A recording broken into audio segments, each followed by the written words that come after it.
Okay, so picture the typical town monument for a second. Like, we walk past them all the time. Right, It yeah. usually features, a single imposing bronze figure, probably sitting on a horse or maybe standing on a big pedestal looking very severe. With the hand tucked into the waistcoat? Yes, exactly. Yeah. And it's designed to physically force everyone to look up to them. Right, because they project authority by being singular and, well, static. You're basically meant to observe them passively. Just absorbing the weight of their historical importance from a respectful distance, Yeah, exactly. which honestly is what makes the mission for today's deep dive so incredibly compelling. Yeah.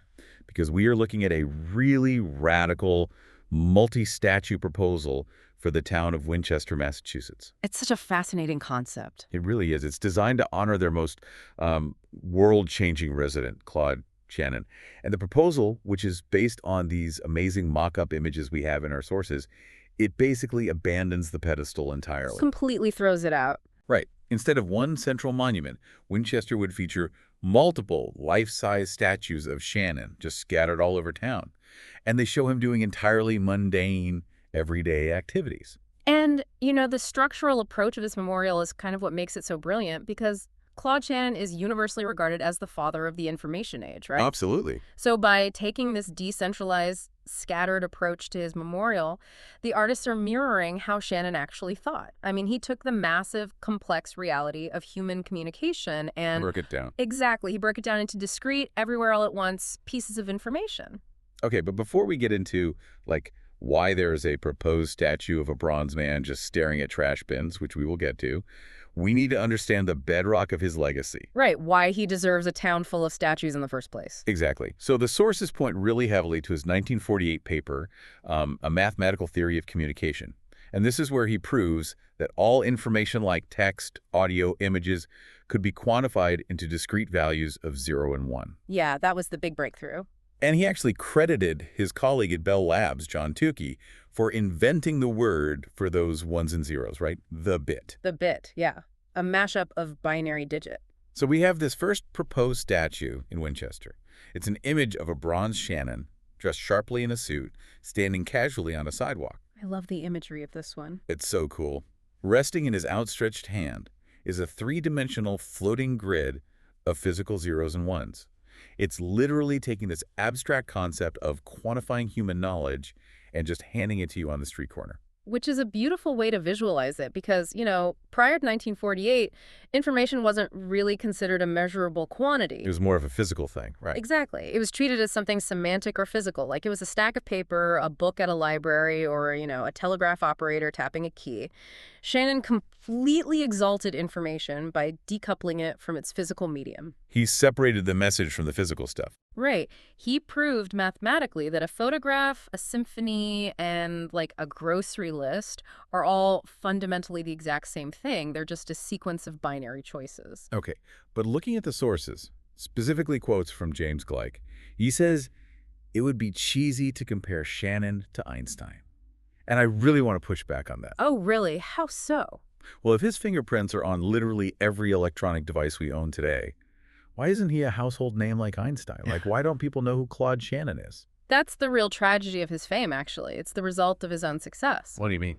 Well, he transformed the world so completely and so instantly that the old world, where information was vague and, relegated to a library desk, was just forgotten. He basically created a whole field of science from nothing. Just willed it into existence. David Forney, the MIT engineer, actually said Shannon birthed information theory from the brow of Zeus. Wow, okay. And in that same 1948 paper, he also figured out channel capacity, right? Yes, the Shannon limit. The sources describe it as this, fundamental physical limit of the universe applied to communication. Kind of like the speed of light, but for data. That's a perfect analogy. To understand it, just imagine you're trying to talk to a friend across a really crowded room. Okay. The room has background noise, right? People talking, music playing. To get your message across, you have to speak louder than the noise. Sense. Well, in telecommunications, that noise is literal. It's thermal fluctuations in copper wires or, atmospheric static for radio waves. Oh, I see. Shannon proved mathematically that for any given medium, there is an absolute maximum speed at which you can send data before it gets corrupted by that background noise. So you can't just infinitely compress data or blast it faster. Exactly. Eventually, the fundamental physics of the universe will just scramble the bits. He drew the exact boundary where error-free communication becomes impossible. Which is just wild to think about. And apparently, this happened so fast that it triggered a complete mania in the scientific community. Oh, it's a total frenzy. Scientists in completely different disciplines started trying to measure, like, birdsong with bits, and nerve impulses, and human speech, just desperately trying to apply Shannon's math to absolutely everything. Yeah, and by 1956, the frenzy was so intense that Shannon actually had to publish an editorial called The Bandwagon. Basically telling everyone to calm down. Pretty much. He told the scientific community to stop overusing his own world-altering invention. He wanted them to apply the math rigorously, not just use it as some trendy buzzword. Which, honestly, reveals a lot about his character. He wasn't interested in being a guru. He just cared about structural truth. Yes, and that is exactly why understanding his home life in Winchester is so crucial to making sense of these proposed statues. Right, because he lived in a house in Winchester that he affectionately named Entropy House.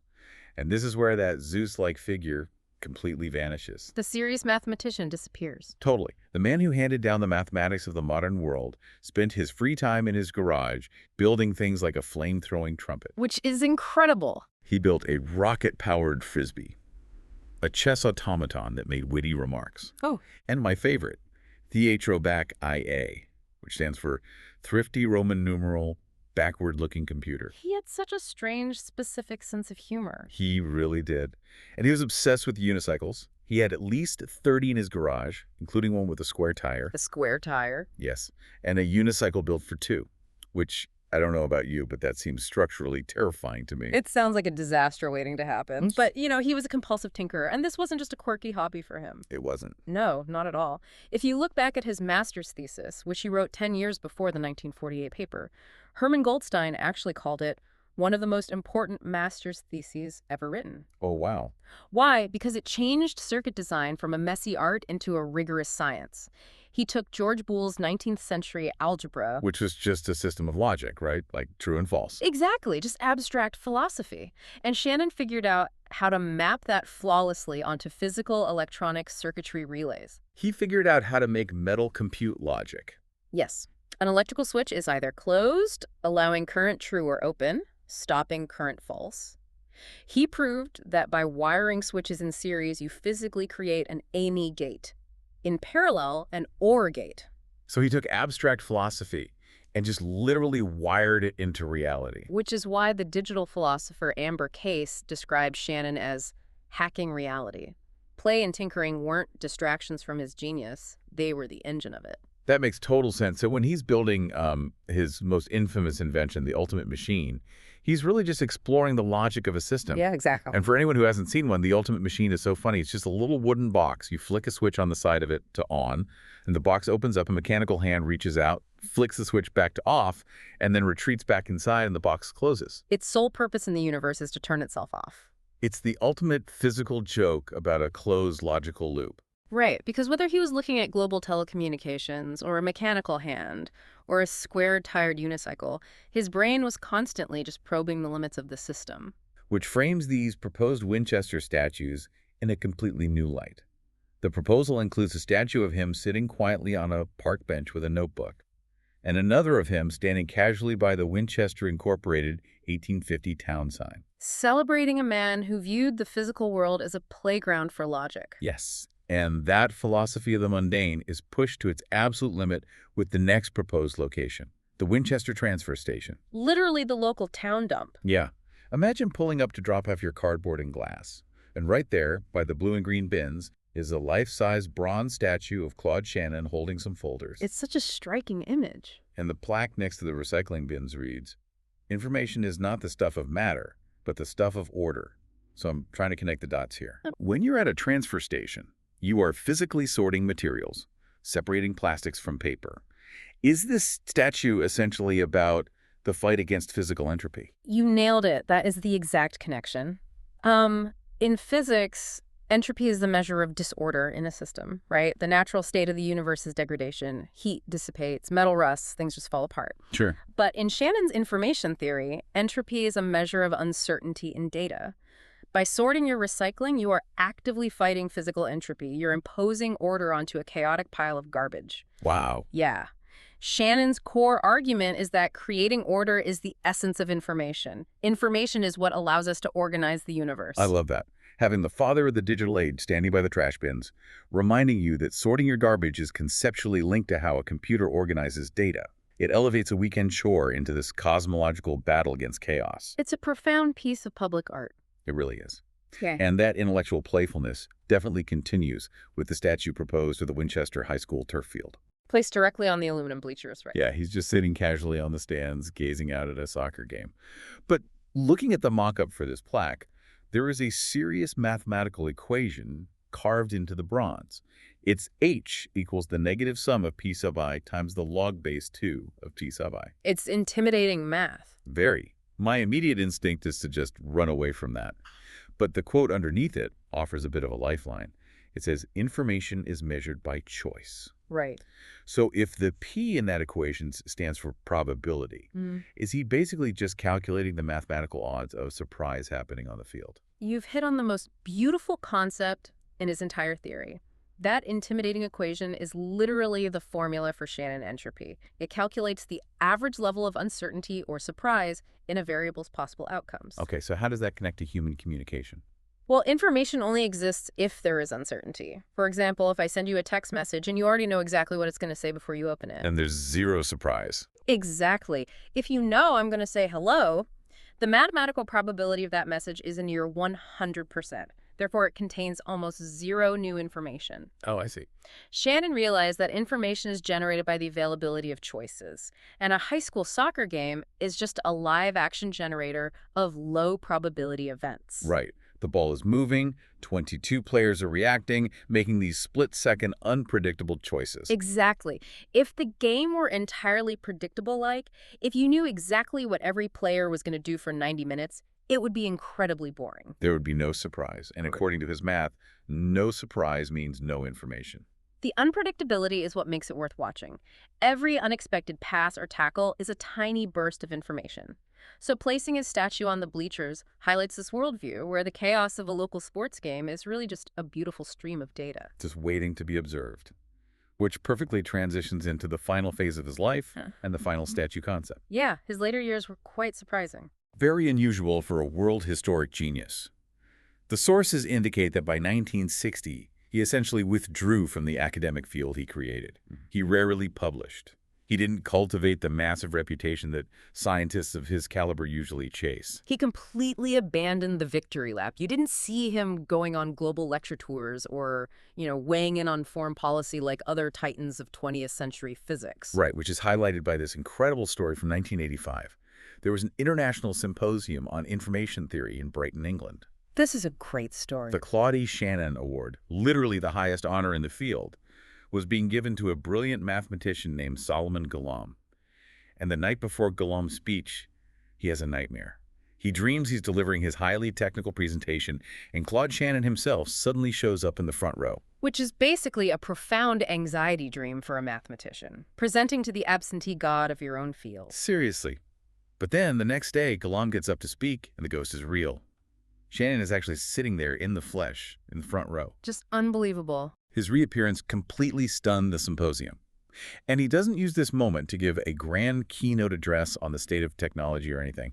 At the banquet later, he simply juggles for the crowd and then vanishes from the symposium circuit forever. And even his juggling was approached as a systems engineering problem. Of course it was. The sources note he wanted to juggle 4 balls, but his hands were unusually small. So he collaborated with Elwyn Berlekamp, a math professor whose thesis committee Shannon had once sat on. Wait, instead of just practicing more, Shannon built a machine. Yeah, he built a jugglometer to rigorously track his investigations into the physics and mechanics of juggling. Building a machine to measure your own juggling limitations is deeply charming, but also points to why he retreated to Winchester in the first place. I think so, yeah. It speaks to his internal motivations. He was driven by pure curiosity, not ego. I mean, he had already solved the ultimate puzzle. He gave us the binary language that would build the digital future. Exactly. Once you accomplish that, the need for external validation just drops away.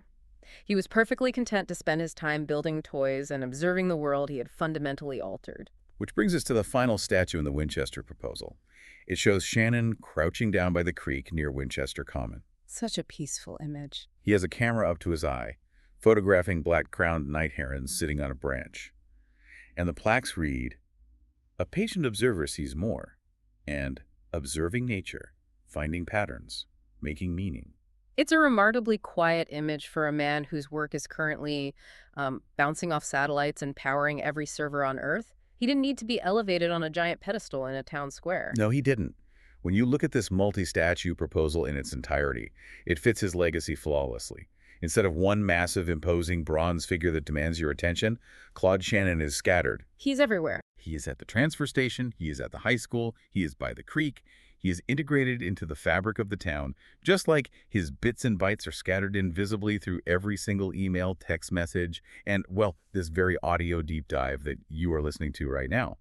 And, if we step back from the statues and look at his theories on data compression, there's a really fascinating contradiction to leave you with. Oh, lay it on me. Well, Shannon proved that to transmit information efficiently, you have to strip out all the predictability. You compress the data down to its most vital, surprising bits. Right. Machines require this ruthless efficiency to function. But his actual life-spending hours trying to write a square-tired unicycle or building a wooden hand that turns itself off was highly inefficient. It was full of play, dead ends, and noise. Exactly. It makes you wonder if the ultimate human experience isn't about perfectly compressing our lives for maximum efficiency. Wow. We engineer our machines to eliminate the noise, but as humans, we actually need the friction of tinkering and play to discover anything new. Shannon optimized the machines so that he could spend the rest of his life being beautifully, wonderfully inefficient. That is amazing. Yeah. So to wrap up our deep dive today, the next time you're walking past a stoic bronze statue in your town square, or honestly just tossing a cardboard box into the recycling, take a second to look a little closer at the systems around you. There's so much to see. The invisible miracles of engineering and mathematics are hiding right in